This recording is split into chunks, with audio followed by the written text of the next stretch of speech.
Jake had always been a fighter. Growing up in a small, weathered apartment on the outskirts of town, he learned early on that life wasn't fair. But that didn't mean you stopped trying. His single mother, Maria, worked double shifts as a waitress to keep food on the table, while Jake juggled schoolwork and part-time jobs at a local diner.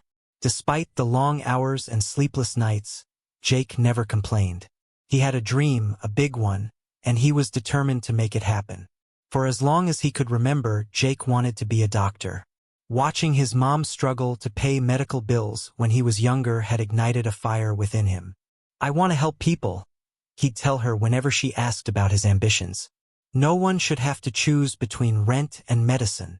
But dreams came with a price tag, and for Jake, that price seemed insurmountable. College tuition might as well have been $1 million for a family like theirs. That's why the scholarship meant everything. It wasn't just money. It was hope. The prestigious Hartman Scholarship awarded full tuition, room, and board to one exceptional student each year, and Jake had poured every ounce of his energy into earning it.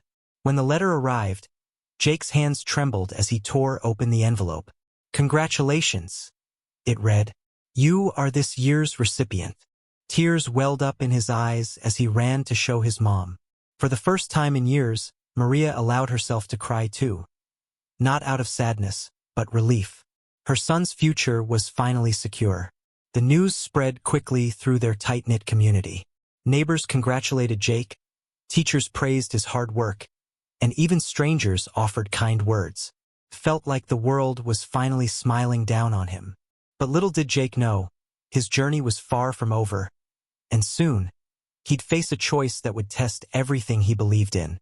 For Jake, life had always been a balancing act: school, work, and family. But one constant made it bearable: Emma. Since they were kids, Emma had been more than just his best friend. She was like a sister. They'd grown up together, sharing secrets, laughter, and even the occasional scolding from their parents when they got into mischief. No matter how tough things got, Emma's sunny personality and unwavering support kept Jake grounded. Lately, though, something seemed off. Emma hadn't been her usual bubbly self. She looked pale, tired all the time, and often skipped school because she didn't feel well. At first, everyone chalked it up to stress.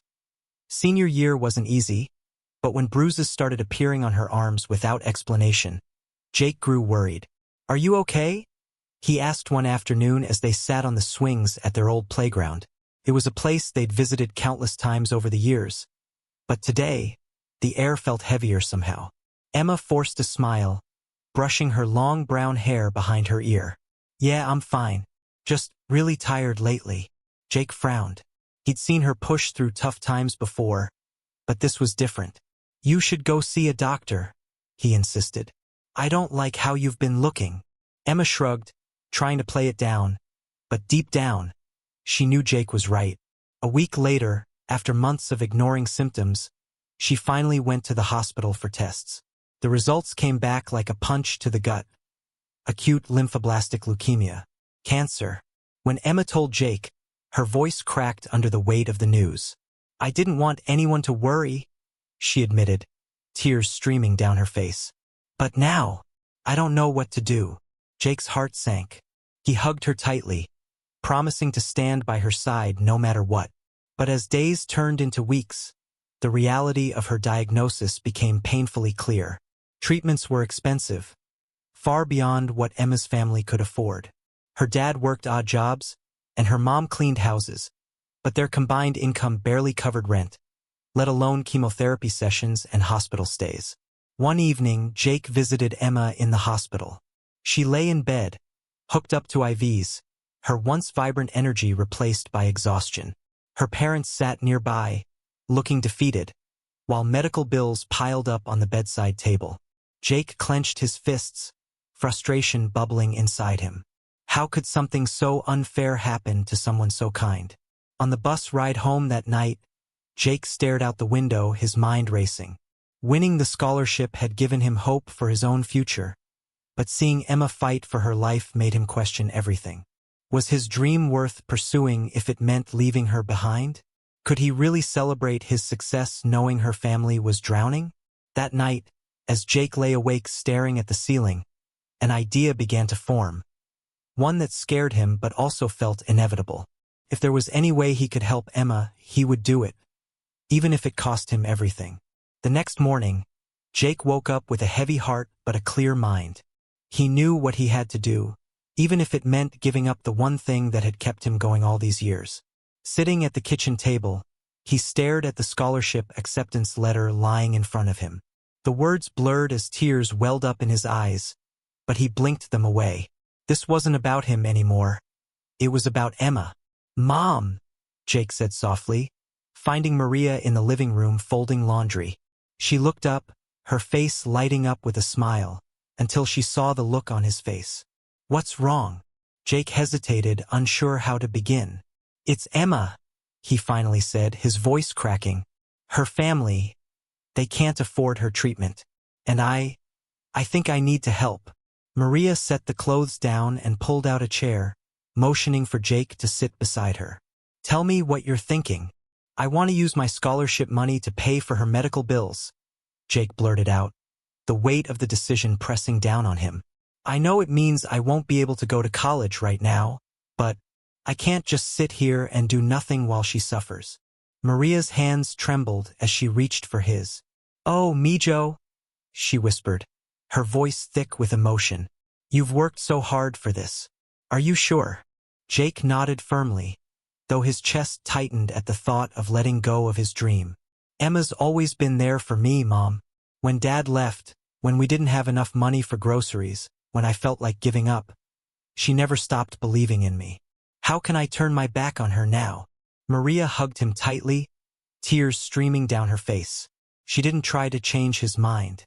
Deep down, she knew this was who Jake was, a selfless, kind-hearted boy who put others before himself.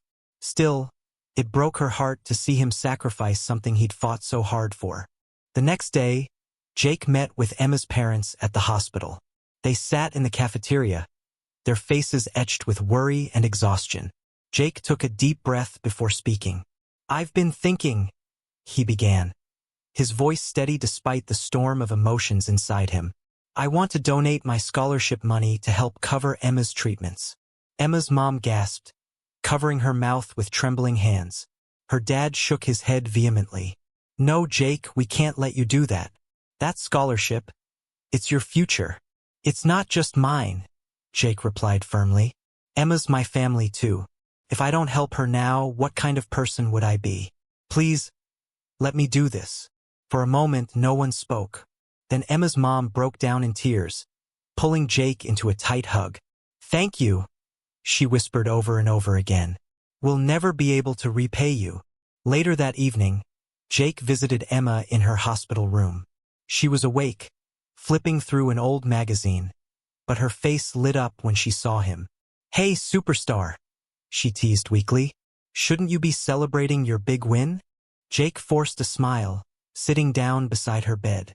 "Actually, I wanted to talk to you about that." He explained his decision, watching as her expression shifted from confusion to horror. "No, Jake, you can't," Emma protested, tears filling her eyes. "That scholarship, it's everything to you. You can't throw it away for me." "It's not throwing it away," Jake insisted gently. "It's making sure you get better. Besides," he grinned, trying to lighten the mood, "once you're back on your feet, you can help me figure out Plan B." Emma reached out, gripping his hand tightly. "I promise I'll make this worth it," she whispered. "I won't give up, not after everything you've done." Over the following weeks, Jake handled the logistics of transferring the scholarship funds to Emma's medical account. It wasn't easy. There were forms to fill out, phone calls to make, and moments when doubt crept in. But every time he felt unsure, he reminded himself why he was doing this. Emma's recovery depended on it. As the first round of treatments began, Jake noticed a small but significant change in Emma's demeanor. She seemed more hopeful, more determined to fight. Her doctors were optimistic too, saying her progress was remarkable given the circumstances. For the first time in months, Jake allowed himself to feel a flicker of hope. But even as Emma improved, Jake couldn't ignore the emptiness growing inside him. Without the scholarship, His dreams of becoming a doctor felt farther away than ever. Nights were the hardest. He'd lie awake wondering if he'd made the right choice, if he'd ever find another path forward. Still, whenever doubt threatened to consume him, he remembered Emma's smile, the way she'd hugged him tight and promised to keep fighting. In those moments, he knew he'd done the right thing. Sometimes, love meant sacrificing your own happiness for someone else's life. Life without the scholarship was harder than Jake had imagined. At first, the weight of his decision didn't fully sink in. He was too focused on Emma's recovery and helping her family navigate the challenges of her treatment. But as weeks turned into months, the reality of what he'd given up began to hit him. Jake took on extra shifts at the diner, working long hours after school and on weekends. His grades started slipping, not drastically, but enough to earn concerned comments from teachers who once praised his academic prowess. "You're still capable of great things," Mr. Thompson, his history teacher, told him one afternoon after class. "Don't lose sight of that." "I'm just trying to get by," Jake replied with a shrug, avoiding eye contact. He appreciated the encouragement, but deep down, he felt like his dreams were slipping further away with each passing day. At home, Maria did her best to support him. She saw the toll his sacrifice was taking, the dark circles under his eyes, the rare moments when he let his guard down and allowed himself to cry. One night, as they sat together in silence over bowls of soup, she reached across the table and placed a hand on his. "You're doing the right thing, Mijo," she said softly. "But don't forget, you deserve happiness too." Jake nodded, though he wasn't sure he believed her. How could he be happy knowing he might never achieve his dream? The thought gnawed at him constantly, especially when he saw social media updates from classmates celebrating acceptances to top universities or sharing photos of their new dorm rooms. He tried not to dwell on it, reminding himself that Emma's life was worth more than any degree. But some nights, the ache of loss was almost unbearable. Meanwhile, Emma continued to improve. Her treatments were grueling, but her resilience amazed everyone around her. She returned to school part-time, determined to finish her senior year alongside Jake. On days when Jake felt particularly low, her presence was a lifeline. "You saved me," she often reminded him. "Now I'm going to save you, by making sure you don't give up on yourself." Emma wasn't the only one inspired by Jake's selflessness. Word of his sacrifice spread through their small community, sparking an outpouring of support. Teachers organized fundraisers, neighbors donated what little they could, and even strangers contributed online. Though the efforts raised several $1,000s, it wasn't nearly enough to replace the scholarship. Still, the gesture meant everything to Jake. It reminded him that people cared, even when life felt overwhelmingly unfair. One evening, as Jake walked home from work, he stopped by the park where he and Emma used to play as kids. Sitting on the swings, he stared up at the stars, wondering if he'd ever find his way back to the path he'd left behind. Was it possible to start over? To build a new future despite the obstacles? The answer came unexpectedly a few days later. Jake received an email from the Hartman Scholarship Committee requesting a meeting. Confused and slightly worried, he agreed to attend, unsure what they wanted from him. Had they found out about the donation? Would they revoke the award entirely? When Jake arrived at the committee's office, he was greeted warmly by Dr. Lewis, the chairperson. "Thank you for coming, Jake," she said, gesturing for him to sit. "We've heard remarkable things about you." Jake frowned, his heart racing. "What do you mean?" Dr. Lewis smiled gently. "We recently received a letter from Emma's parents detailing your incredible act of generosity. They shared how you gave up your scholarship to help save her life. A decision that speaks volumes about your character." Jake's throat tightened.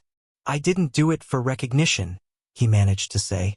"I just couldn't stand by and watch her suffer."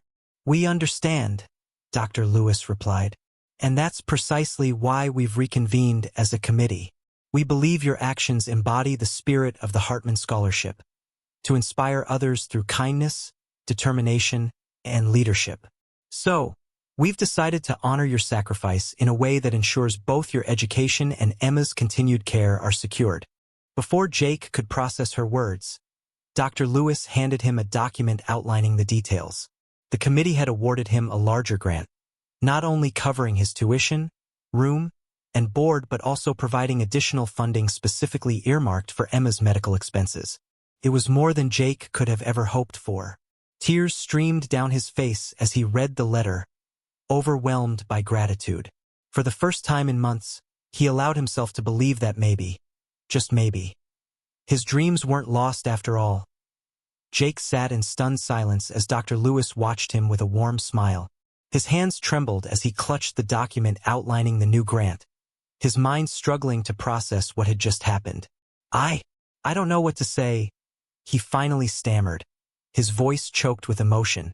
You don't have to say anything, Dr. Lewis replied kindly. Your actions spoke louder than words ever could. We're honored to support someone like you, someone who truly understands the value of compassion and sacrifice. As Jake left the office, his legs felt unsteady, as though the ground beneath him might give way at any moment. He stepped outside into the crisp autumn air, the weight that had pressed on his chest for months suddenly lifting. For the first time in what felt like forever, he allowed himself to breathe deeply, letting hope fill the spaces where doubt had once lived. The first person he called was Emma. Her voice brightened immediately when she heard his news. Are you serious? She exclaimed, laughing and crying at the same time. Jake, this is incredible. You deserve every bit of it. I couldn't have done it without you, Jake said softly. You gave me a reason to keep going, even when things felt impossible. That evening, Jake shared the news with his mom. Maria hugged him tightly, tears streaming down her face. See? I told you, Mijo, she whispered. Good things happen to good people. Word of the committee's decision quickly spread through their community. Teachers, classmates, and neighbors celebrated Jake's second chance, organizing a small gathering to honor him. It wasn't flashy or extravagant, just a heartfelt celebration of resilience and kindness. As Jake stood surrounded by loved ones, he realized something profound. His sacrifice hadn't just saved Emma. It had reminded everyone around him, including himself, of the power of selflessness.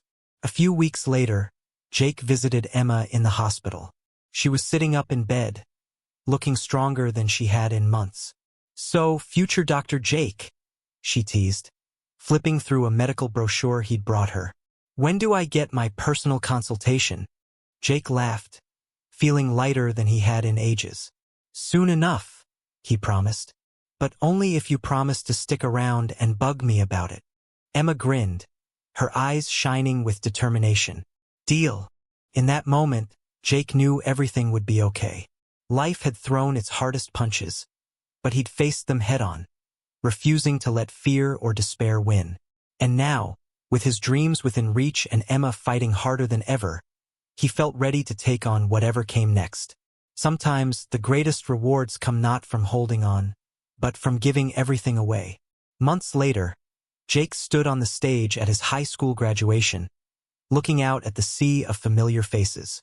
Emma sat in the front row beside her parents, beaming with pride despite still undergoing treatment. Maria clutched a tissue in her hand, tears streaming down her face as she watched her son deliver the valedictorian speech. Life doesn't always go the way we plan, Jake began, his voice steady but filled with emotion. Sometimes it forces us to make choices that test who we are and remind us what really matters.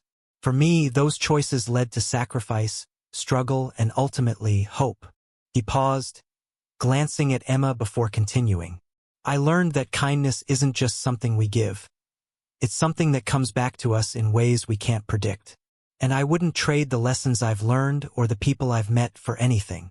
As the crowd erupted into applause, Jake stepped off the stage, hugging Emma tightly.